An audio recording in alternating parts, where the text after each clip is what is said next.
Hello, this is WD. FM, the official Walt Disney Family Museum podcast. We're your hosts, Bri Bertolucci, Marketing Manager. And Chris Mullen, Senior Marketing and Communications Coordinator at the Walt Disney Family Museum.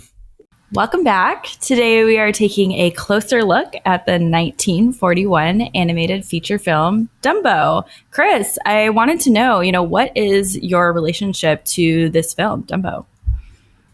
Well, outside of being a very popular nickname for me growing up, no, I was a very smart kid. My family didn't watch the original Dumbo film all that much, actually. So my connection to Dumbo was more with Dumbo the Flying Elephant, the attraction at Disneyland, Dumbo's appearance in Who Framed Roger Rabbit. That was a big film for us. And also Dumbo, I think, made an appearance or two in House of Mouse, the TV show on Disney Channel. But outside of that, Dumbo is really just the attraction and the icon of Fantasyland for me. What about you? Yeah, I'd have to say it's about the same. I remember watching this film as a young kid, but thinking, whoa, this is such a sad movie. My little heart could not take it. I mean, there was a lot of Disney movies that it's like, you are too sad for me to put you on repeat. So I was more of a Winnie the Pooh gal. There's no tragic mother relationship there. But yeah. Just delightful misspellings. Exactly. That's what I'm here for. But yeah, so I did love the attraction Dumbo. I have a lot of formative Disneyland memories riding that attraction. And when going and working at Walt Disney World, I thought, wow, these people are so smart. They put 2 Dumbo attractions. And I think that was it's just mind blowing. I was like, whoa, you could just double the attraction because it's such a popular ride and it always has the longest line. I wish we had that at Disneyland.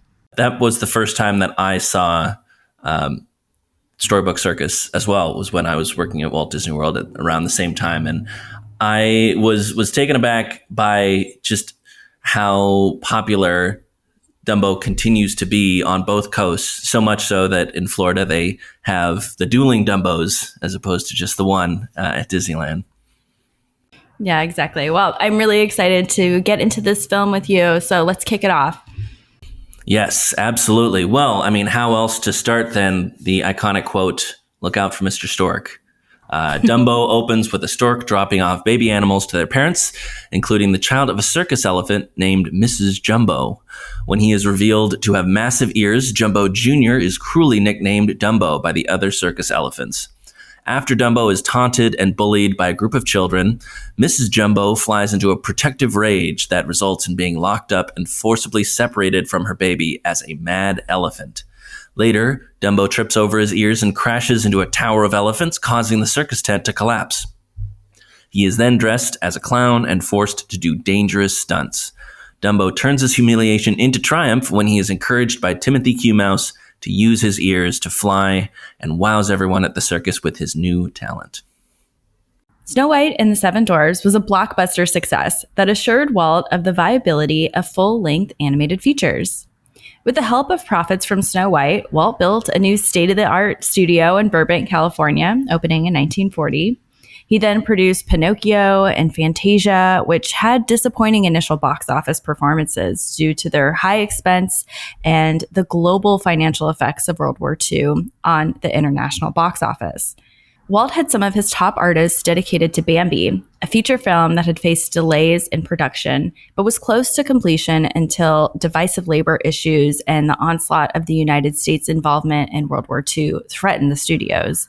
With the modest release of The Reluctant Dragon, a smaller and less expensive project, Walt was looking for his next film. Mindful of the financial losses of Pinocchio and Fantasia, Walt took a swing at a different type of animated feature. It was a film not as grandiose as those that came before, but it would be even more effective in emotional impact. Legendary animator and director Ward Kimball recalled the film's origins, saying, quote, "The first time I heard about the story, Walt stopped me in the parking lot and he said, 'Ward, I want to get you started on our next picture. It's a circus picture. It's called Dumbo, and it's about a little baby elephant that's born with big ears. Everybody ridicules him.' He then went through the story in about 5 minutes." End quote. Here is Walt talking to journalist Pete Martin about the inception of the film. Dumbo came out in 41, I know that. See? Dumbo came out just at the time we got in the war. I got all choked up at Dumbo. I can't remember what it was, but I remember there was something sad about it. The mother and the little elephant.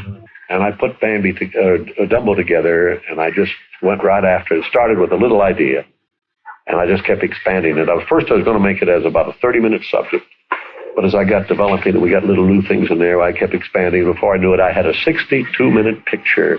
And when it reached that point, I said, that's as far as I can stretch it. They said, can't you add another 10 minutes to it, Walt? And I said, no. I said, another 10 minutes is liable to cost another $500,000. You can stretch a thing so far, and then it just won't hold. So I said, no, that's the length. They thought it was a lovely picture. 63 minutes. And they went out with that thing, and, of course, it made a lot of money. That helped get you back off the hook on some of these other things? Well, no, the whole world was collapsing then. And so I just practically stopped my feature production. Is all I could do. The war began to take my artists. Then is when I had the strike. Let's not be too harsh on Pete Martin because he had a lot of ground to cover in this interview. How could he forget the heart-wrenching scene featuring the song Baby Mine? I don't get it, but I digress. The story of Dumbo didn't come from a classic fable or successful story. Dumbo came to Disney at the urging of a manufacturer in the form of a toy roll-a-book project in which a child could scroll through the illustrations of the story. In 1939, Walt acquired the rights to the story, and it was subsequently published as a children's book by the husband and wife team of Helen Aberson and Harold Pearl. In 1939, like Walt said, it was planned to be a 30-minute featurette before Walt assigned story artists Joe Grant and Dick Humer to expand the idea into a feature.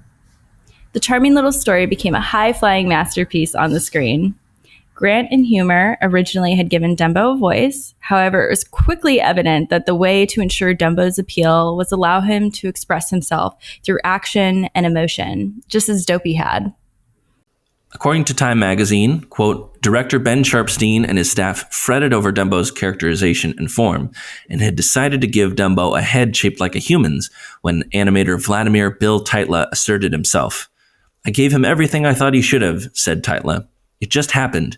I don't know a damn thing about elephants. I was thinking in terms of humans, and I saw a chance to do a character without using any cheap theatrics.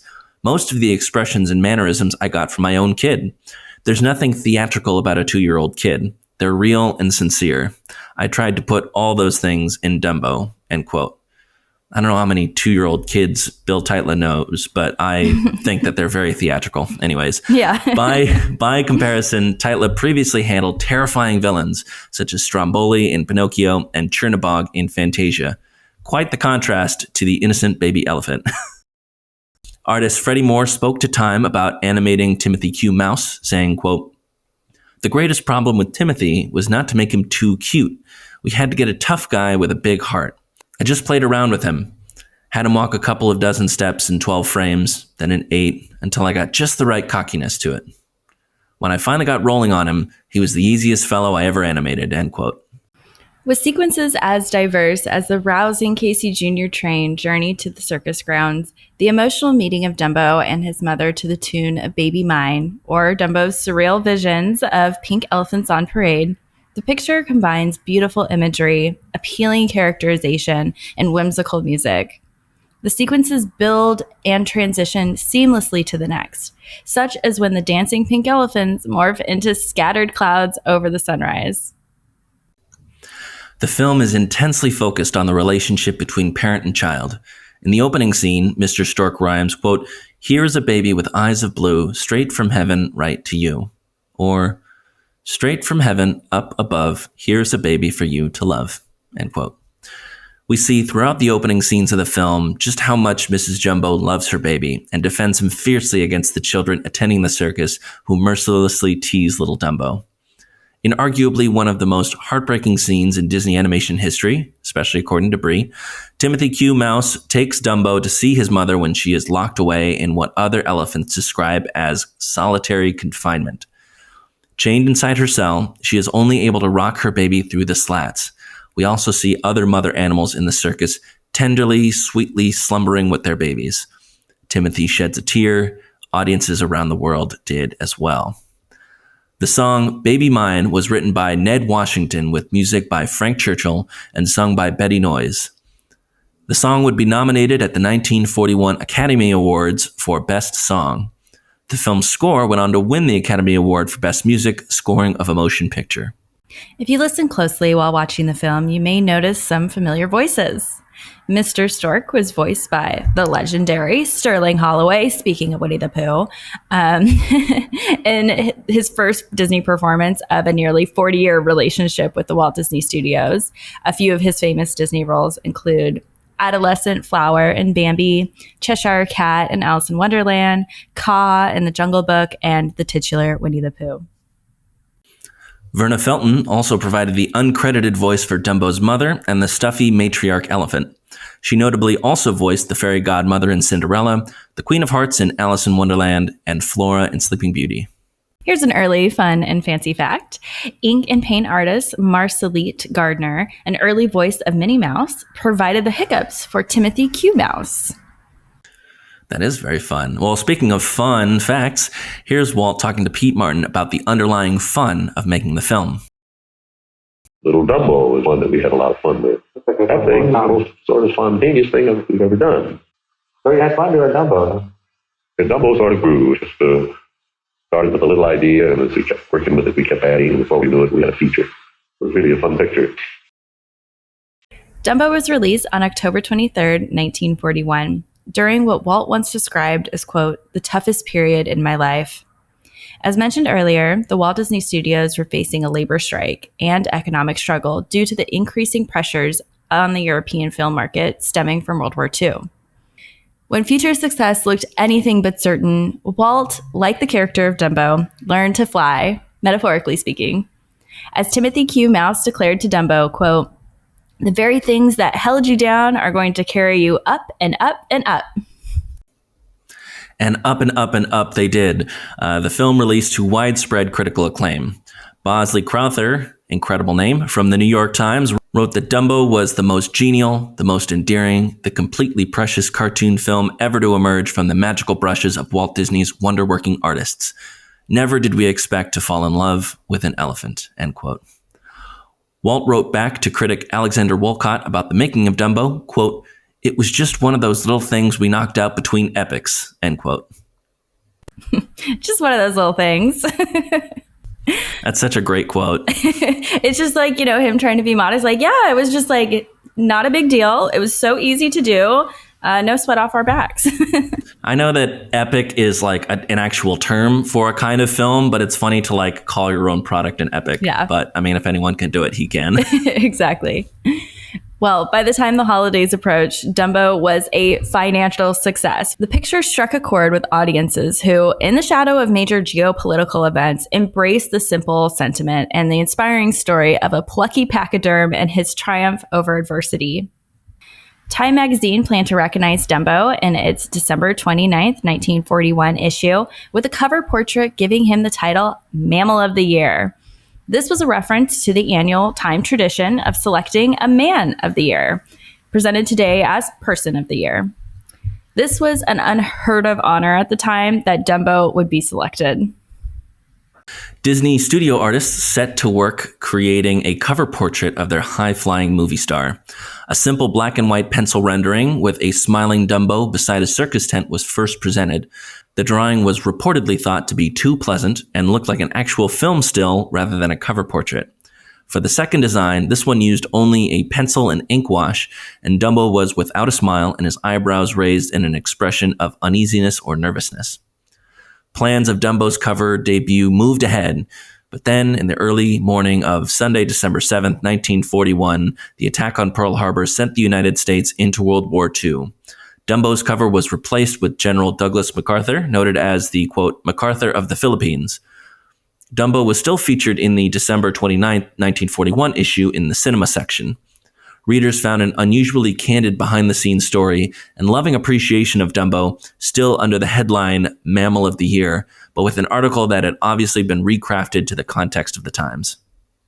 The article states, quote, the the most appealing new character of this year of war, he is almost sure to end up in the exclusive kingdom of children's classics.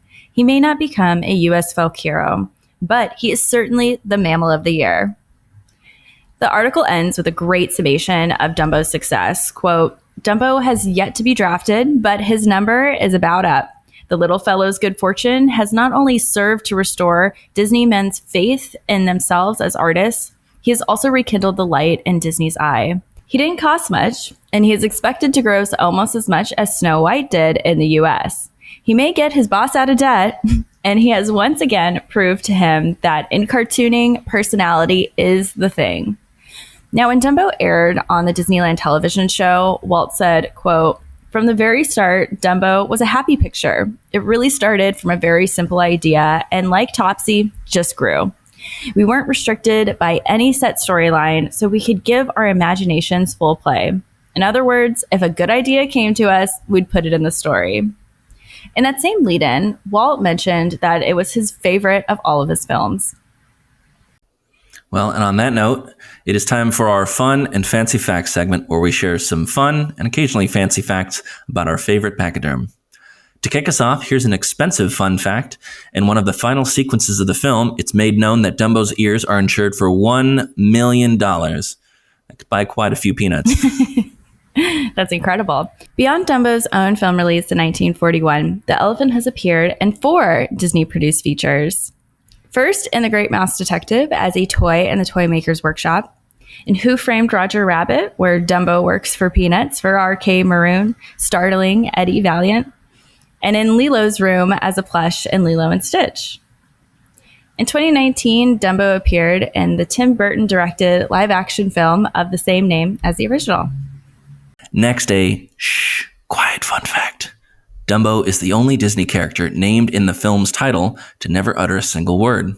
Shout out to Dopey from Snow White and the Seven Dwarfs for making that fact a word salad. No need for a ticket book to experience this fun fact.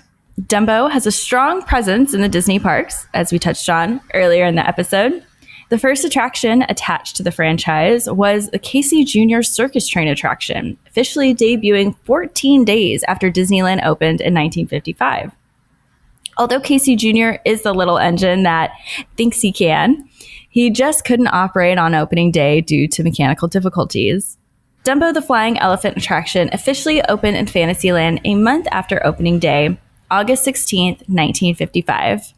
In Magic Kingdom Park at Walt Disney World Resort, an area in Fantasyland inspired by Dumbo called Storybook Circus opened in 2012. Dumbo-themed attractions and Storybook Circus included Dumbo the Flying Elephant and Casey Jr. Splash and Soak Station. Every international park has a version of Dumbo the Flying Elephant, showcasing just how globally beloved our favorite little pachyderm is. Elephants never forget, and thanks to the Library of Congress, we'll never forget this film.